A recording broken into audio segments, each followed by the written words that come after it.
Hey guys, what's going on? Troy at Mountain Man Treasure here, and it's time to take a look at what's sold in the last about 4 days or so out of my eBay store.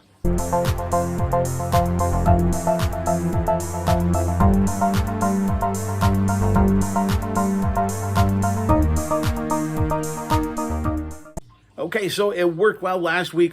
We're going to do it again this week. It's much sold on Monday. Now, we didn't sell as much over the last few days that as we did last week. This week definitely slowed up a little bit, but that's the peaks and valleys of eBay. I think we've still done really, really well. A lot of lower dollar sales, but I think that promotes activity in the store, and there's some nice sales sprinkled through there. And we have some watchers on some other items right now, so I think it all balances out. I think it's okay to have lower dollar items in the store. And even if that's all you sell during a week, if you sell a lot of them, you make up for it on volume. So let's go over what we've sold this week. Not all of these are great items, but I'm just going to share with you everything that's sold. Be straight out with you and show you what's going out of the shop here. The first thing that sold, this was actually last Wednesday. It came in the evening after we'd put the video together. This Sharp TV VCR remote control. Remote controls do sell really, really well. Some of them are pretty high value. This one was not. It's been sitting around for a long time. I paid 50 cents for this. I do that with most of my remote controls, like 25 or 50 cents. And this sold for $12.05 free shipping. So you don't make much there. But it had been sitting around for a very long time, so I was glad to get it out. Stray Cat CD. I think this came in a bulk buy of CDs that I had made. So I'm about 25 cents into this, and it sold for $9.77 free media mail shipping. Again, not much, but we made a few bucks. This Killers DVD, I picked this up with a whole bunch of DVDs. Some of them really good value. They've already moved out. We've still got a few left that are pretty high value. Out of the Toys for Tot sale, I paid $1 a piece for all those DVDs, and this sold for $9.98 plus shipping. So nice little turnaround there. The Avengers Cup, I've still got a bunch of these. If you guys are interested, let me know. This part of the first real big bulk deal that I made last fall. I bought out basically a guy's collection. He had Funko Pops, was mostly what he had. But he also had some other movie-type memorabilia, Marvel-type stuff. He had some Gears of War stuff. We've sold through pretty much all of it. Some of the stragglers, these were movie cups that they had in the Cinemark theaters. He bought a whole bunch of them, and then I bought a whole bunch of them. We paid $520 for all of his stuff, and we've more than tripled our investment off of that. We've made a lot of money off of that deal, and these cups now, it's complete profit whenever they sell. I think they're listed for like 19 something, but I send and accept offers on these things. So this Avengers Endgame cup sold for $15 free shipping.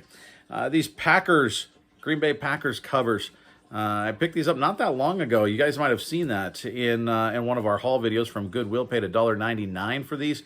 I was pretty sure that they would sell. Initially in that video, I said I was going to split them apart and sell them separately. And then I realized when I did some research, these actually sold as a set originally. So I could put them up there against the other sets and price them a little bit lower because they were used, but still in fantastic shape. So $1.99 for these, and they sold for $29.74.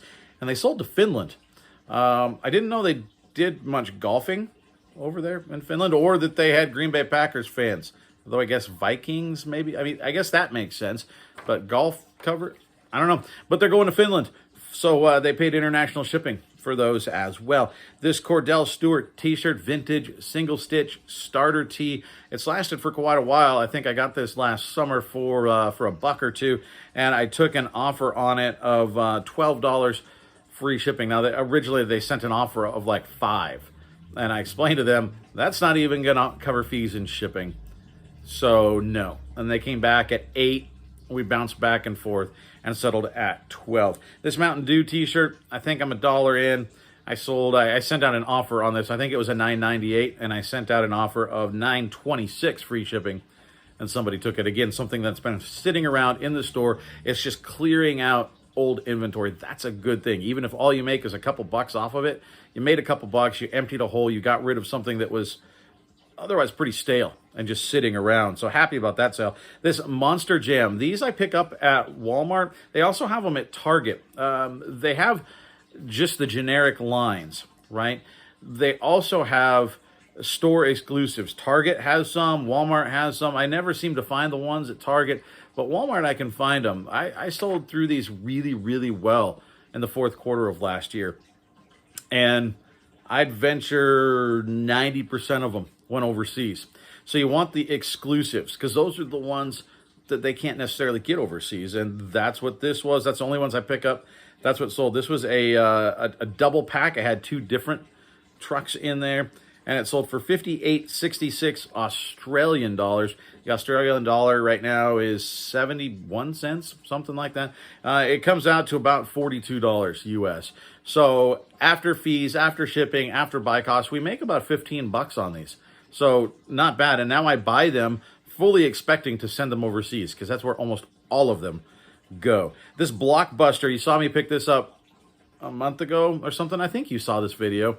I forget kind of what order they aired it now, but I picked this up for a quarter and it sold. I took an offer on this of $12 plus shipping. It was an old The Verdict is the movie, but it really sold because of the clamshell. Clamshell is what you call that hard case on the outside of movies. It's not the slip cover.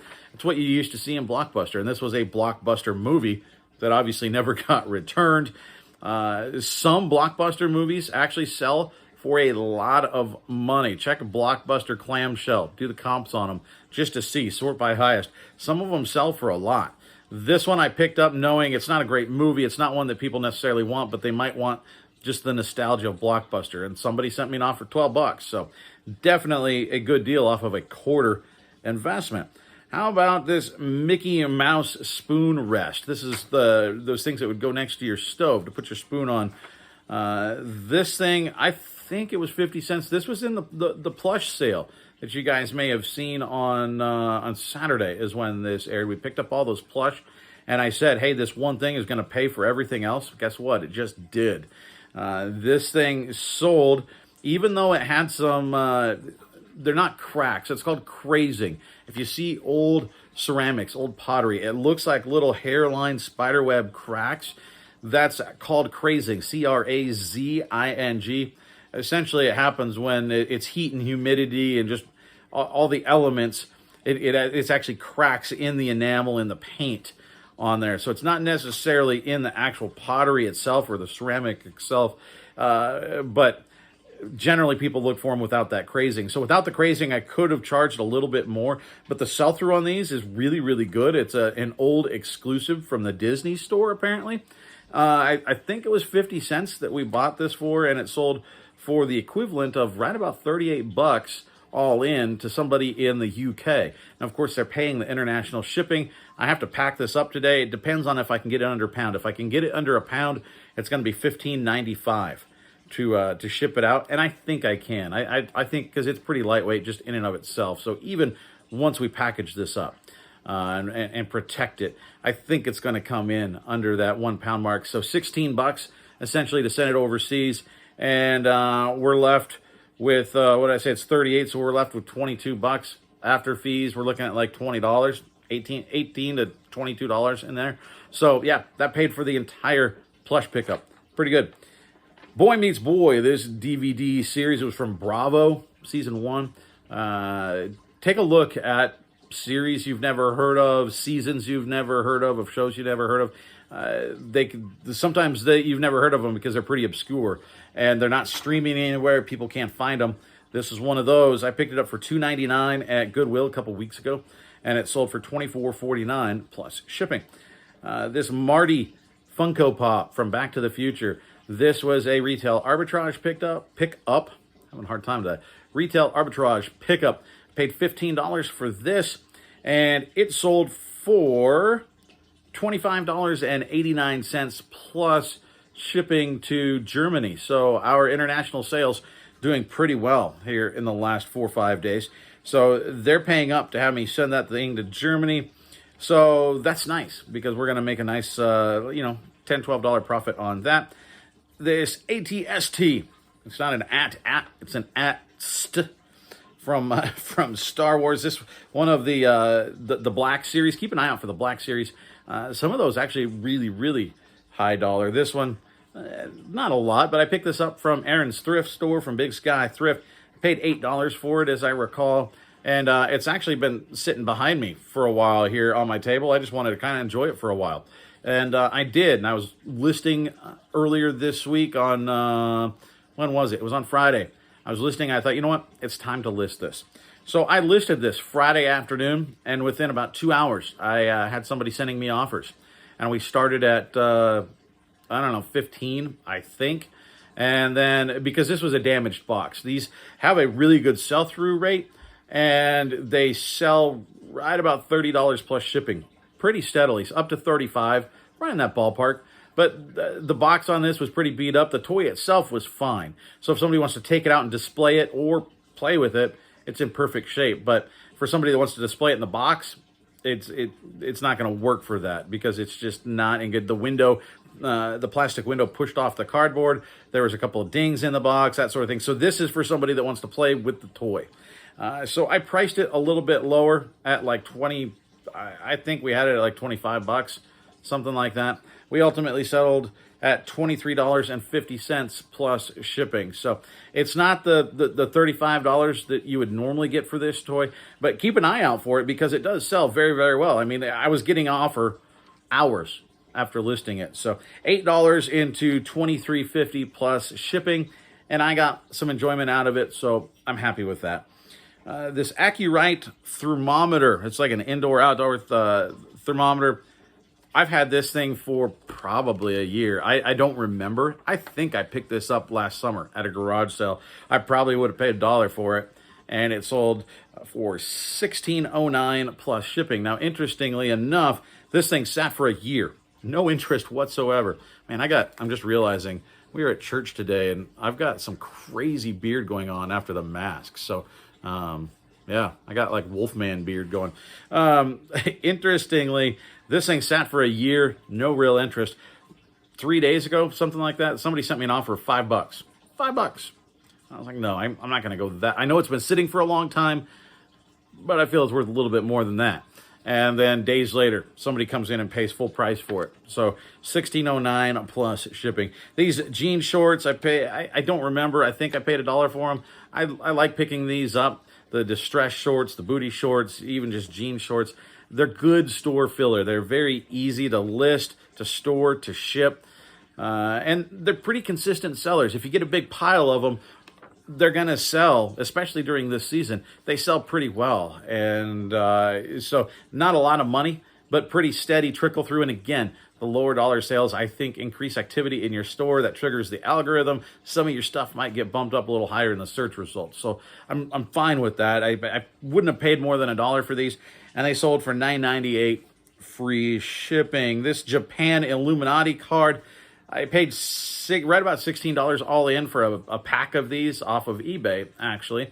We just sold one for $16 free shipping the other day, so that almost covered everything after shipping and after fees. I think we're pretty much there now because this one sold for $5.99 free shipping. Not a lot. We're only going to make, a couple bucks after this, but because it weighs like an ounce, so it's going to cost $3 to send out. We make a couple bucks, and now that breaks us even on those. And we've got 2 individual cards and the leftovers that I lotted together. And those are going to be our profit. So we're going to end up making about, I don't know, I'd have to look at the listings, 20, 30 bucks on this by the time they all sell. So pretty good deal. This keyboard, these are absolutely bolos, guys. Keep an eye out for these. I picked this up from Farmer Mark at his garage sale and decided, again, on Friday. I listed this on Friday. Within, I don't know, probably 30 or 45 minutes, I had 2 watchers and like 35, 40 views or something on this thing. It bounced quick. And I didn't even use the clicky keyboard keyword in the listing, I realized. But old clicky mechanical keyboards, the difference is when you touch today's keyboards, it's a soft touch. It doesn't make a noise. One second. I've actually got it because I haven't packaged it up yet. Here it is. This is what we've got. Now, I'm not sure how well this will transfer through, but makes a clicky noise. People love those, programmers and gamers, they love those. Now, there are different kinds of switches. The switch is underneath. It's a mechanical switch. It's actually the key hits a little piece of plastic that goes down and punches the corresponding button. The switches are different colors. Those mean different things. So if you find these, what's helpful, and I'll put a picture up there. I'll go back and pull it out of the listing. Put a picture of the switch underneath, and all you do, I don't have the, I thought I had my screwdriver behind me. All you do is take a screwdriver, butter knife, whatever. You can put it inside the little gap there, and the key just pops off. You're not going to hurt it. It literally just pops off like a button. And then you can see the switch underneath there. And it would have been helpful for me probably. I took a picture of the switch and put a picture of that in there. And then it would have been helpful, take a picture on the underside of the button so they can see what the underside of the button or the key looks like too, because that also kind of tells them, for those people that are in the clicky keyboard community, it'll tell them what kind of keyboard it is and what kind of switch it is, that sort of thing. There are collectors out there. There's people that love these things. As evidence to buy the interest I got, I had 2 messages about it inside the first half hour. Then I got another one that night. I got another one overnight. And then it sold. So this sold. I picked it up from Mark for $1. And it sold for $27.99 plus shipping. And this sold completely untested. I put in the listing that this, cosmetically, it looks like it's in great shape. But it is untested, selling as is. The reason for that is because it has these pins on the end. Today's computers, laptops, they don't have this anymore. Now, I do have some adapters that I've sold with other clicky keyboards. And used to test other clicky keyboards, but it had a different connection here. So I didn't have an adapter to test it. I could have gone online and bought one. You can get those, but I figured, you know what, this one, it just wasn't worth it to me. So I figured, you know what, I'm just going to list it for parts as is, because it probably works. Even if it doesn't, people can, or if you have them, you can part these things out. Just like board games, guys. People that have these keyboards, the keys that they touch the most, the letters are going to wear off. So they want to replace the key so it's not all worn off. So you can actually sell key by key on these old keyboards on the more popular kind. Now, this one isn't necessarily popular. It's got a good sell-through rate. If it originally had a cover that came down over the top of this, it was like a tinted black plastic cover. This one doesn't have that. If it had that, it would have sold for more. If I tested it, it would have sold for more. If it was tested and working and with the cover, it's like an $80 keyboard. But you know what? I was $1 in. It takes up some space, so I thought I'm going to list it as is. And it worked. So keep an eye out for these old keyboards. They can be really, really good. Some very good. That's what we got for that. I'm going to move on because we're going to end up getting too long on this thing.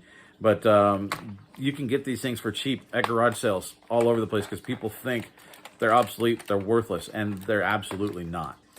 This Darth Vader Build-A-Bear outfit, I paid, we're about $3, it was a bulk buy, and we haggled with the price a little bit. So I'm right about $3 into all of these outfits, I think. Some things we pulled out separately, so it might be a little bit less, but it's easy to figure $3 is what we're into these. And this one sold, this was an offer that I sent out for $14.44 free shipping. We sold another Star Wars themed Build-A-Bear outfit. This one was Phasma is the one that we sold. Again, right about $3 into this, and it sold for $12 plus shipping. That's actually an offer that they sent to me. I sent them an offer, they sent me a counter offer. And I decided, you know what, that's fine. Let's take it. This Nick Graham button front shirt, this is from like 1.5 years ago. This has been sitting around for a long time. It's a nice shirt. It's just not in high demand. I think it was listed for about $12. I have a sale. It was like a $15 shirt, and there's a sale running on it. And then somebody sent me an offer. And so for $10 all in, this thing's going out. I'm, again, clearing out old inventory is always a good thing. Couple more, guys. A whale plate. This really cool graphics. When I picked it up, I thought it'd be worth more. It's really not. But still very, very cool. Little divided plate for a kiddo. Picked it up for $1. It sold for $9.98, free shipping. That's fine. How about this? The Pillsbury Doughboy. This, if you look back in some of my videos, Mom and Dad did some sourcing. I'm selling for them this, one of their things. The Pillsbury Doughboy. This, a vintage piece still in the package. Had quite a few. I think I had 7 watchers on this thing. The Pillsbury Doughboy is relatively collectible, guys. If you find some of that stuff, look it up, because not all of it is super high dollar, but there is a collector community out there for Pillsbury Doughboy, believe it or not. 7 watchers on this little guy. Somebody finally bought it, and it's actually going about an hour's drive down the interstate. It's going to Butte, Montana, or as they call it there, Butte, America. This sold for $15.74 plus shipping. So Mom and Dad, we get to split that down the middle. That's how we're doing it. After fees, shipping, taxes, all that stuff, we split the profits down the middle. So we each make half of that. So that's nice. And then one more thing, this Monster Dam, this just actually sold this afternoon. Once again, remember, I said they sell overseas. This one sold overseas. Usually it's the 2-packs. This single has been hanging around for a while. I don't pick up a lot of the singles anymore just because I sell the doubles so much faster. But this little single sold to the UK for right about $30. And again, this will be in under £1, so we're going to make a few bucks off this guy too. That's what I've got for you today, guys. Thanks for tuning in. I appreciate you hanging out. Come back tonight. Tonight at 8 p.m. Eastern, our live interview is back. We took a couple weeks off for vacation and then for just kind of rearranging out here and getting some stuff settled. So I needed that time. We couldn't do the live show, but it's back. 8 p.m. Eastern. We've got the Midwest Picker coming in tonight. He's pushing 1,000 subs. We're up over 900 for him right now. And I'd love if you're not subscribed to him, if we could add a couple more. Either today or during the live show. Come back. He's fantastic. I just was watching a video of his the other day about counterfeit Legos. I think that's something we're going to talk about tonight because he got an education, and it's an education that I think should be shared. So we're going to talk about that. We're going to talk about all sorts of stuff with the Midwest Picker. Again, 8 p.m. tonight right here. And then as a tease, next Monday night, we're talking international shipping with an expert. We're talking with, I'm not going to give it away, but they're a company that does a lot of international shipping. And we're talking with one of the people there, one of the managers. I think it's going to be really, really interesting. So if you've got international shipping questions, coming back next week on Monday, it's going to be a good thing. Thanks for stopping by, guys. I appreciate it. We'll see you tonight. I pointed the wrong side. See you tonight. Bye, guys.